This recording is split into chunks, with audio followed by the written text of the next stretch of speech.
بسم اللہ الرحمن الرحیم صلی اللہ علی النبی الامی وآلہ وصحبہ وبارک وسلم۔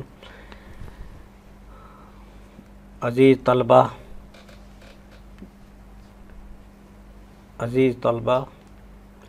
آج کا موضوع ہے منصرف اور غیر منصرف۔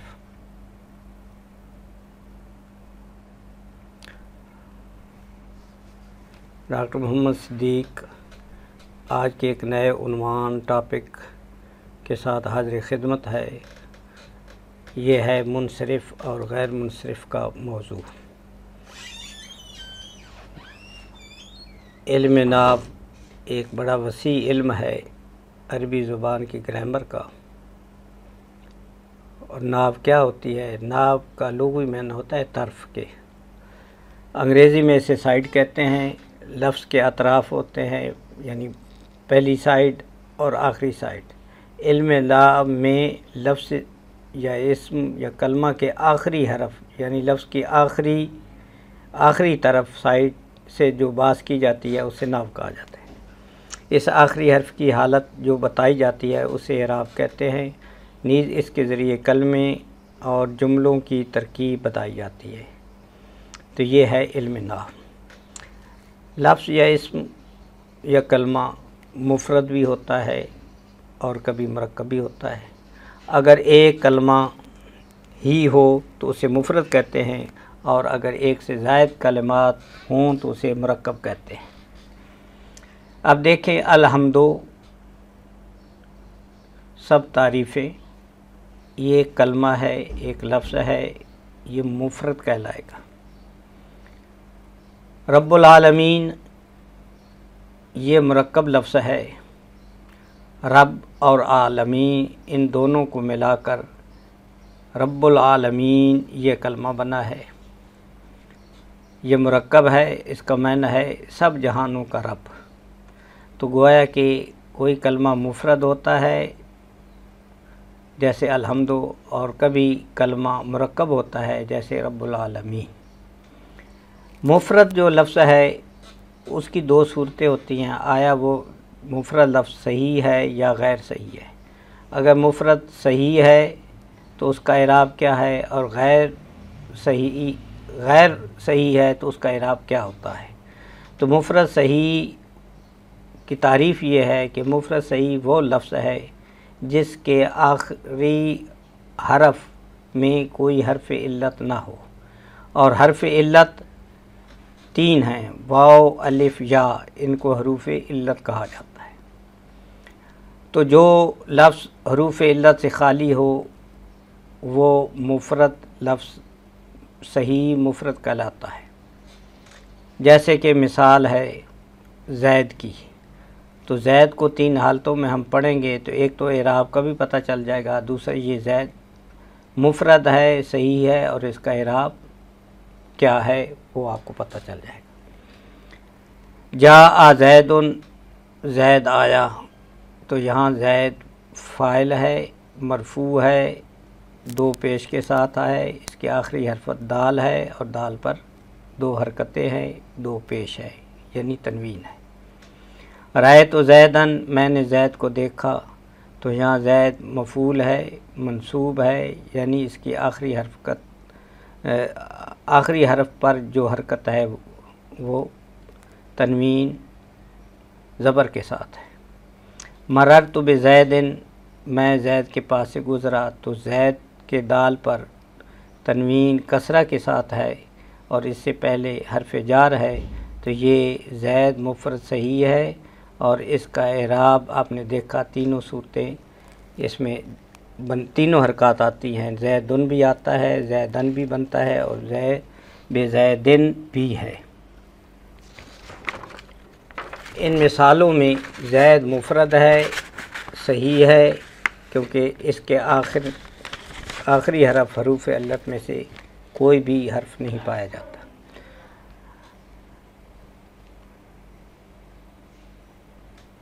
کبھی ایسا ہوتا ہے کہ کوئی لفظ ایسا ہو، وہ اسم ہو اور مفرد ہو، لیکن وہ صحیح نہیں ہوتا، اس لیے کہ اس کے آخری حرف میں حرف علت پایا جاتا ہے۔ جیسے دل ون جس کا معنی ہے ڈول، اور زبیون جس کا معنی ہے ہرن، تو ان دونوں میں حروف علت آخر میں موجود ہے۔ دلون میں واو ہے اور زبیون میں آخری حرف یا ہے، یہ دونوں حرف علت ہیں۔ کبھی ایسا ہوتا ہے کہ کوئی لفظ موجود ہے، ایسا اسم ہے وہ کہ جس کے آخر میں الف مکسورہ آ جاتی ہے، تو یہ بھی حروف علت میں سے ہے، جیسے موسیٰ اور عیسیٰ۔ تو یا پر یہاں الف آیا ہے، موسیٰ کی یا پر الف ہے اور عیسیٰ کی یا پر بھی الف ہے۔ اعراب کسی لفظ کی آخری طرف کی حرکت کو کہتے ہیں، یعنی آخری حرف جو ہے اس پر جو حرکت ہوگی اسے اعراب کہتے ہیں، اور یہ حرکات جو ہیں وہ ان کے نام اس طرح لیے جاتے ہیں اور پڑھے جاتے ہیں۔ مثلا رفع ضمہ کو پیش کو کہتے ہیں، جس حرف پر جس لفظ پر رفع ہو اسے مرفوع کہتے ہیں، جس پر نصب ہو فتح ہو اسے منصوب کہتے ہیں، جس پر کسرہ ہو یعنی جر ہو اسے مجرور کہتے ہیں، اور جس پر جزم ہو اسے سکون ساکن ہو تو اسے مجزوم کہتے ہیں۔ اور وہ لفظ یا وہ حرف جس کے آخر پر جس حرف پر تنوین ہو، یعنی دو پیش ہوں، دو زبر ہوں، دو زیر ہوں، تو جس لفظ پر تنوین ہو اس لفظ کو یا اس حرف کو منون کہتے ہیں۔ امتلا دلون ایک مثال ہے جس کا معنی ہے ڈول بھر گیا۔ القیت دلون فی البئر، میں نے ڈول کنویں میں ڈال دیا۔ اخرجت الماء من البئر بالدلو، میں نے ڈول کے ذریعے کنویں سے پانی نکالا۔ تو جاء زبیٌ، ہرن آیا۔ رأیت زبیًا، میں نے ہرن دیکھا۔ مررت بزبیٍ، میں ہرن کے پاس سے گزرا۔ اسی طرح ایک مثال ہے جاء موسیٰ، رأیت موسیٰ، مررت بموسیٰ۔ جاء موسیٰ، موسیٰ آیا، یہاں موسیٰ کیا ہے؟ فاعل ہے، اور کل فاعل مرفوع، ہر فاعل مرفوع ہوتا ہے، تو مرفوع پیش سے ہوتا ہے، رفع سے ہوتا ہے، لیکن یہاں موسیٰ میں رفع نہیں ہے بلکہ یہ مبنی ہے، منصرف ہے۔ رأیت موسیٰ، مررت بموسیٰ، یہ مبنی کی صورتیں بنتی ہیں۔ تو معرب کی دو قسمیں بنتی، مبنی وہ ہوتا ہے جس پر کوئی اعراب کی تبدیلی نہیں ہوتی، ایک ہی اعراب رہتا ہے ہر حالت میں، اور معرب وہ ہوتا ہے جس کا اعراب بدلتا ہے۔ معرب کی دو قسمیں بنتی ہیں، ایک وہ ہے کہ جس کا اعراب تینوں حرکتیں بدلتی ہیں، ایسا لفظ ہو، اور ایک ایسا لفظ ہے جس کی تینوں حرکتیں نہیں بدلتی بلکہ اس کا بھی ایک قاعدہ کے مطابق ہے، وہ یہ کہ رفع تو اس کا ضمہ کے پیش کے ساتھ ہوتا ہے لیکن نصب اور جر فتح کے ساتھ ہوتا ہے، تو اس طرح یہ غیر منصرف ہوتا ہے۔ چونکہ کسی اسم کے آخری حرف کی حالت یا حرکت کی صورت میں یا کبھی حرف کی صورت میں ہوتی ہے، کبھی اعراب بالحرکت ہوتا ہے، کبھی اعراب جو ہے بالحرف ہوتا ہے۔ کچھ اسماء منصرف ہوتے ہیں جن کا اعراب حرکات ثلاثہ سے ہوتا ہے، جیسے زیدن، زیدن اور زیدن، اور کچھ اسماء غیر منصرف ہوتے ہیں جن کا اعراب رفع ضمہ کے ساتھ ہوتا ہے، نصب و جر فتح کے ساتھ ہوتا ہے۔ منصرف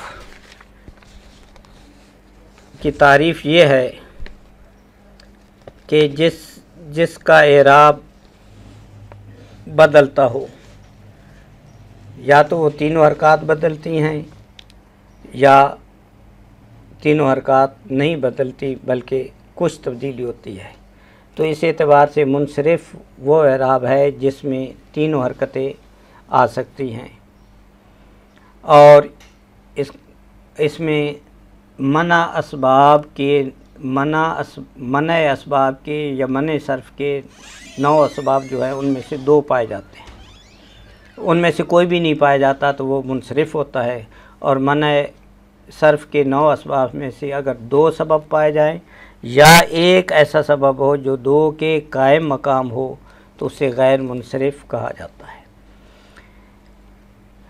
عامل کی وجہ سے کہ عمل کی وجہ سے اعراب بنتا ہے اور وہ حرکت دی جاتی ہے، تو اس لیے یہ ہر لفظ کو دیکھنا پڑتا ہے کہ آیا یہ لفظ منصرف ہے یا غیر منصرف ہے۔ تو منصرف ہے تو اس اعتبار سے اس کا اعراب ہوگا، غیر منصرف ہے تو اس کے قاعدہ کے مطابق اس کا اعراب ہوتا ہے۔ یہ یاد رکھیں کہ غیر منصرف کا اعراب یہ ہوتا ہے کہ اس کے آخر میں کبھی تنوین نہیں آتی اور نہ ہی کبھی کسرہ جر زیر آتی ہے، اور جو قاعدہ ہے وہ یہی ہے کہ غیر منصرف کا اعراب رفع کے ساتھ ہوگا، اور کسرہ کا اعراب جو ہے وہ فتح کے ساتھ ہوتا ہے۔ تو فتح اور کسرہ دونوں کا اعراب فتح کے ساتھ ہے۔ وہ 9 اسباب جو قسمیں بنتی ہیں وہ یہ ہیں، اس کے یہ الفاظ ہیں یا یہ اسماء ہیں: احمد، طلحہ، ابراہیم، مساجد، عمر، احمر، حمرا، بالابک، عمران وغیرہ۔ یہ 9 اسباب آپ کو بتائے جاتے ہیں، انہیں یاد رکھنا ہوگا۔ وہ کون سی قسمیں من صرف کی بنے گی؟ ان میں سے ایک ہے عدل، اور اس کی مثال ہے عمر۔ جو قاعدہ صرفی کے خلاف ہو، تبدیلی ہو، تو اسے عدل کہتے ہیں۔ تو عمر جو ہے اصل میں عامر تھا اور عامر سے بدل کر عمر بنا، اور اس میں 2 اسباب جمع ہو جاتے ہیں، اس لیے منع صرف کے 9 اسباب میں سے یہ 2 اسباب ہیں علم اور عدل۔ دوسرا ہے وصف، جیسے احمرو، تو یہاں بھی 2 اسباب موجود ہیں، ایک تو اس میں وصف پایا جاتا ہے، دوسرا وزن فعل ہے، جیسے فعل مضارع میں واحد متکلم کا صیغہ بنے گا افعلو۔ تانیث مؤنث کی علامت ہوتی ہے، تو مؤنث کی علامتیں جہاں موجود ہوں گی، چاہے وہ الف ممدودہ سے ہے چاہے الف مکسورہ سے، تو وہ بھی منع صرف کے 2 اسباب وہاں جمع ہو جاتے ہیں، جیسے کہ حمرا یا حبلا وغیرہ۔ معرفہ اور طلحہ۔